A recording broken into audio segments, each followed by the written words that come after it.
৩ বছর পরিশ্রম করে ফলানো শাশুড়ির আনারস বাগান এক রাতেই ধ্বংস করে দিলেন জামাতা।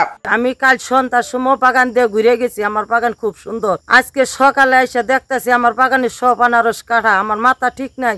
স্ত্রীর সাথে দাম্পত্য কলহের জেরে জামাতা জাহিদুল ইসলাম বাবু কষ্টের ফসল নষ্ট করেছে বলে দাবি করেন শাশুড়ি আসমা খাতুন। শিক্ষার বার্তাছে আমার মেয়ের জামাই ছাড়া আমার কেউ কোনো শত্রু নাই।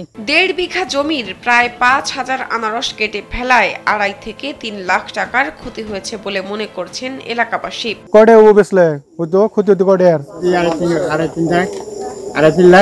৩ লাখ আর লাখ টাকা। এই ঘটনায় ভেঙে পড়েছেন আসমা খাতুন।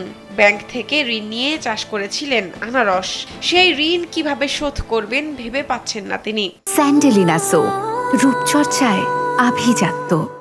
আমি এই বাগানটা তৈরি করছি, ব্যাংকের তনে নুন তুলছি, ব্যাংকের তো নুন তুলে এই বাগানটা তৈরি করছি। এইবার আমি ফলটি বিক্রি করবো, কইরা আমি ব্যাংকটা পরিশোধ করবো। আমার এই সুদানটা কি এর নষ্ট হইলো, এটা আপনাদের কাছে আমি বিচার চাই।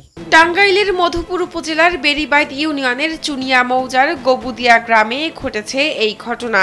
এই ঘটনায় শাশুড়ি আসমা খাতুন বাদী হয়ে জামাতা জাহিদুল ইসলাম ও তার চাচা সাইফুল ইসলামকে দায়ী করে মধুপুর থানায় একটি অভিযোগ দায়ের করেছেন। তবে অভিযোগে তিনি সম্পর্কের কথা উল্লেখ করেননি। আমার বড় মেয়ের জামাই, তার সাথে তার চাচায় চরিত্র আছে, সে কিন্তু হে ২-৩ মাসে করতে পারে নাই, আরো ১০-১২ জন লোক লইয়া।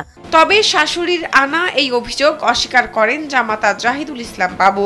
এই বিষয়ে আমার কিছু বলার নাই। ওনারা যদি গেলে সাক্ষী প্রমাণ বা এই থেকে থাকে, ওনারা যা করবো তাই করুক, ওনাদের যা করার করুক। কারণ আমি তো এটা করি নাই, আমি এটা আগে দিতাম না, আমি জানিও না। শাহনাজ পারভীন, কালবেলা।